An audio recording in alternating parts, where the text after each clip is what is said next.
Whoa. Alexa, stop. Hey guys, welcome back. So hopefully, I guess I should start off by saying, hopefully you can't hear the dishwasher going. Dishes need to be cleaned, so we're gonna roll with it anyway. So as you can tell from the title of this video, I've got a little bit of a recent-ish book haul to share with you guys. I feel like it's been quite a while since I did a book haul on my channel, and it was time, mostly because I am excited about these books and I have been wanting to talk about them, if only so that I can force myself not to let them retire to the TBR shelf of eternity.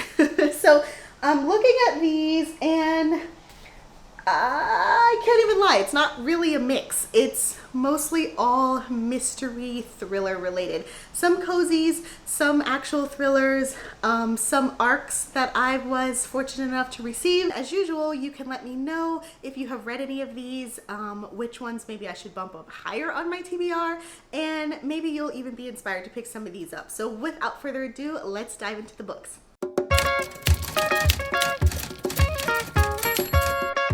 Okay, so I don't have any kind of order in which I'm doing this.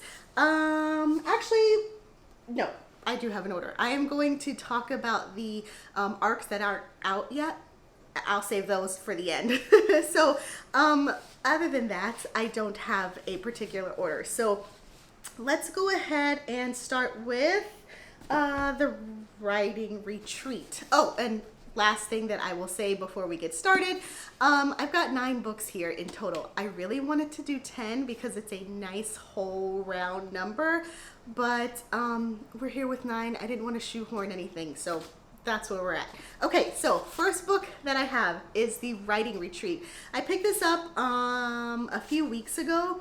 Shockingly, this is probably one of the first books in a while that I bought and immediately read, which is saying a lot, and I'm sure you guys can relate. But this is a thriller, I would actually say maybe even a gothic thriller that is set in this isolated house in upstate New York, and it features our main character, who is a aspiring writer, or at least she used to be. And so she was fortunate enough to be invited by her favorite author, who's kind of like a famous yet somewhat recluse person. The author hosts this writing retreat, hence the title of the book, for a handful of women who have submitted their pieces of work. And so our main character goes there, and things are not what they seem. First of all, one of her ex-best friends, and they had a really serious falling out, she is also there, so she's already having to contend with that drama. But then as she is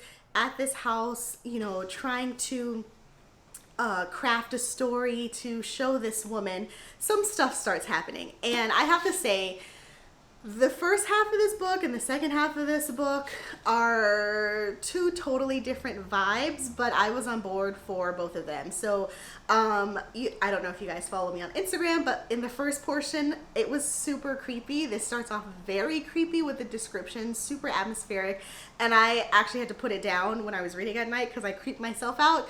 But the second half of the book kind of takes a twist. I won't tell you what it is, but I really enjoyed it overall. I have read a couple of reviews of people who felt the same way for different reasons. I will kind of leave it at that, but all you know is if you want something atmospheric, a book that involves writing and books and authors, which I know is a subgenre many of us are into, then definitely try this one. Okay, so the next book that I got also is Finlay is Killing It. I have had this on my TBR forever, and I don't remember whose video I was watching, but it finally convinced me to pull the trigger. I picked this up at the same time that I picked up The Writing Retreat, and I am excited to read it still. I know there are currently 3 books out in the series, so hopefully if I enjoy this one, I've got at least 2 more to continue on. But basically this is about a stressed out, frazzled mom who accidentally gets hired on as a hit woman, and it's supposed to be really funny. There's some debate on whether or not this categorizes as a cozy mystery. I haven't read it yet, so I couldn't tell you one way or the other, but sounds fun. A bit more mainstream than our typical cozy mysteries, but hey, whatever gets people into the genre, right? Speaking of books that I am influenced to buy, thanks to my BookTube and Bookstagram friends, we also have the Thursday Murder Club. Now, I actually just picked this up this weekend. I had been hemming and hawing about how I want to get it. Did I want to go in the bookstore? Did I want to order it off Amazon? Did I want to order it off Pango Books?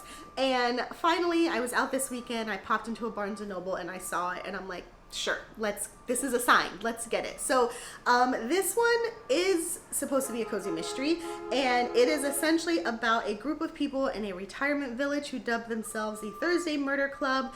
These older folks come together to solve a crime. At least that's what my assumption is. So I enjoy cozies with older sleuths. I hear that this is a really good series because there is, I want to say, 2 or 3 more books out, but again, I was influenced because of my bookish friends, and if they love it, I feel like I will too, so that's why I'm excited to read this one.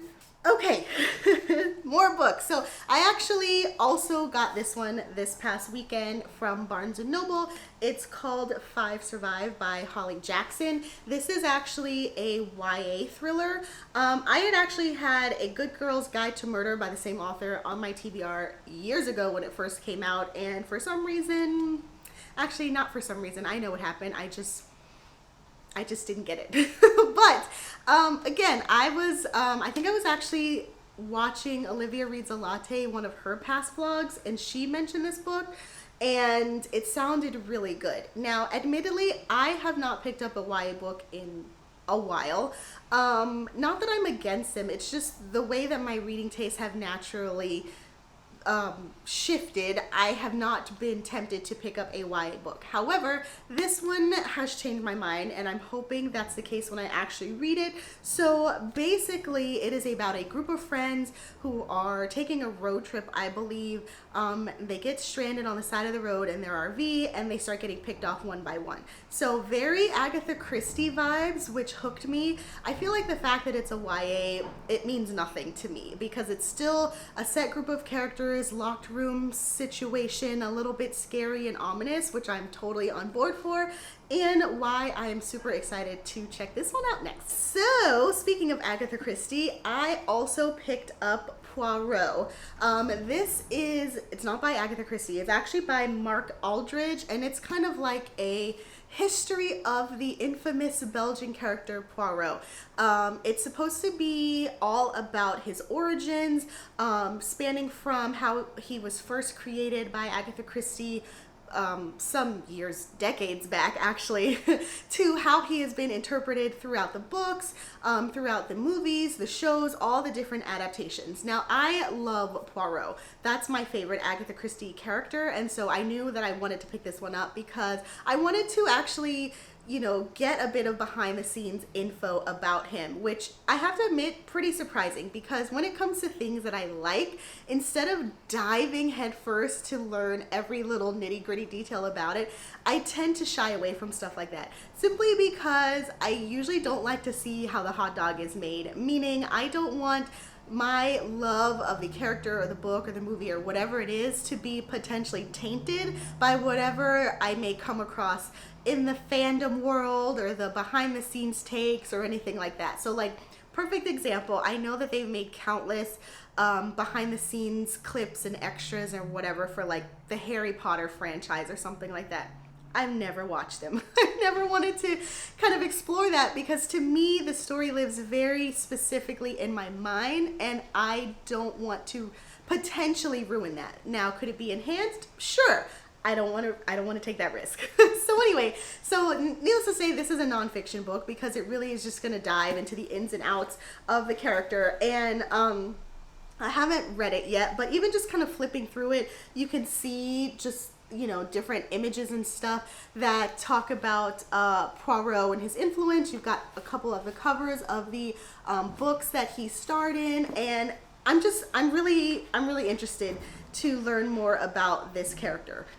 So yeah, totally totally excited about this one as well. Actually, we have now gotten to the ARC portion of the haul, which all of these books were generously provided to me by the publisher, and to that I say thank you so much. I'm super grateful. Anytime anybody sends me any books, I'm super grateful. So let's go ahead and run through them. I've got here releases coming out in May and June of this year, so just keep that in mind if any of these sound interesting to you, to mark your calendars for when they're coming out. So the first one that we have is the next book in the Which Way Library Mystery Series. We have Witch Upon a Star. I forget which number in the series this is. Oh, I want to say set. Actually, I'm not even going to say. But anyway, if you are into witchy cozies, definitely check this one out. This one is set in Oregon. And of course, we've got it taking place in a library, and the main character in this one is kind of like a witch in training. So if that sounds up your alley, I would definitely recommend checking this one out. This one comes out May 23rd, so if you are into it, definitely add it to your Goodreads or mark your calendar for it. Next, we have Death by Iced Coffee by Alex Erickson, and this one comes out actually April 25th, so end of April, not quite May yet. But this is also part of the Bookstore Cafe mystery series. I do have the first book. Actually, I've got a couple of the books because there are about like almost a dozen in the series, which, whoa, I need to catch up on the series so bad. But anyway, this is about a bookstore owner. Actually, it's a bookstore slash cafe. Her name is Chrissy. This takes place in Ohio, and in this particular installment of this series, there is a marathon that she is training for. While she's actually running the marathon, she stumbles across a dead body, and I can just only imagine the havoc that that wreaks, and so naturally she's inclined to investigate it. So I'm actually going to save this one for summer. I think this will make a great summer read between the iced coffee, the outdoor activity in regards to running a race. It sounds like a really good time. So yes to this one. Next up, we have Paper Cuts, which is the next book in the Secret Book and Scone Society novel series by Ellery Adams. Full disclosure, I have not read this series yet. I really want to get into it. I was talking to a couple of my girlfriends. I want to say everybody but me has read this series, and I just for some reason have shied away from it. I think my rationale, as silly as it may be, is because it seems like this cozy may be a little bit more hard-hitting than other typical cozy mystery, well, not typical, but other cozy mysteries that you may be accustomed to, and I'm not sure if I am ready for that. Now, don't get me wrong, I've heard great things about this series, so I am eventually going to pick the books up. But anyway, this is the next one in the series. It is the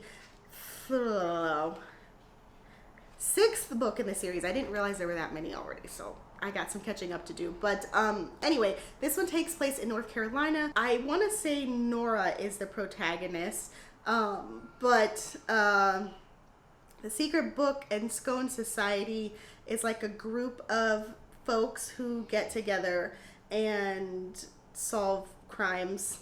I don't know much about it other than the fact that it's a little bit more serious in tone. I know our main sleuth is coming out of a divorce, and you've got other cast of characters. It actually reminds me of this, oh my god, I don't even remember the name of the series, but it's one that takes place in a knitting shop. Is it the Knitting Circle? Anyway, I'm sure you've read cozies like that where it's kind of like a group of folks or a group of women, and not only are they solving crimes, but you really get a glimpse into their personal lives, and each of them were kind of like fighting their own demons, so to speak, be it divorce or infertility or, you know, starting school or anything under the sun. But you get a lot of insight into their personal lives, which it seems to be that this one is the case as well. Oh, and as far as when this one is coming out, it says May 2023.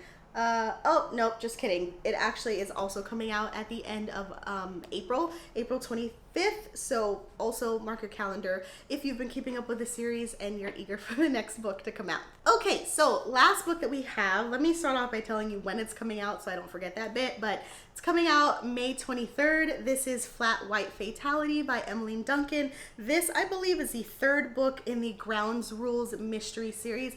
I read the first one, I really enjoyed it, and I have the second one. This is clearly the 3rd one, and so I need to catch up on the series so that I can keep up with Sage, which is our main character. So this one takes place in Portland, Oregon, and Sage, again, our amateur sleuth slash protagonist, she runs a coffee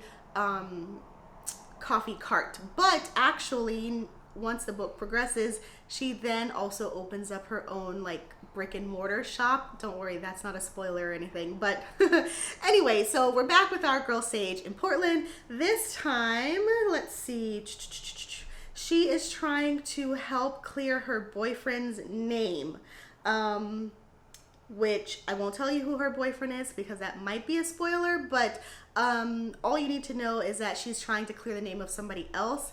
That part's not nearly as important. I will say I did enjoy the first book. I also listened to it on audiobook, which I enjoyed, which I recommend. I can't do that for every cozy, but that one I did like. And I will point out, because I was actually having a discussion with Harper Kincaid, which if you haven't seen that interview, go ahead, it's already out on my channel. But we were actually talking about kind of like harder hitting cozy mysteries. Don't get me wrong, cozies are still, you know, cozy and have that element of like non-gore and stuff like that, but I have started to see a trend where there are certain cozy mysteries where they talk about real life issues that are happening in our world and not necessarily burying the head in the sand. This book, I think, is a prime example of that because in the first book, the author touches a lot on the homeless population in Portland. The reasons of why they are homeless vary, and she also gets into that. It's a little bit of a socioeconomic thing and stuff like that. Don't get me wrong, it's weaved into the story really well, and I think it's beneficial because it really adds some meat to the plot. But I did kind of want to point that out because to me that makes the cozy a lot more grounded in our world today, like 2023. So if that's something that you are interested in, definitely check it out. And of course, along with it, you're still getting like your coffee shop vibes and those kind of descriptions and everything like that. So again, this one comes out in May as well. And if you have not caught up with the series, you're free to jump in, as with most cozies, wherever you want, but I do recommend the first book in this one because I really enjoyed it. Okay, so there you have it. 9 books that I have recently gotten, whether I bought it myself or whether I was gifted from the publishers, which again, super thankful for. Let me know if you have read any of these. Clearly there has only been 1 book in this list that I read, but at least I really enjoyed it. So if you have read The Writing Retreat, which is a book that I read, and you want to talk about it, you can hit me up in my DMs on Instagram because I've got thoughts. Like, I was giving my husband the play-by-play. He didn't read the book, so of course he had no context as to what I was talking about, but I need to talk about it with somebody who has read it because I'm like, what? the ending, I just, oh my gosh. Anyway, so I hope you guys enjoyed this video. If you did, please like and subscribe, and I will talk to you guys later. Happy reading. Bye!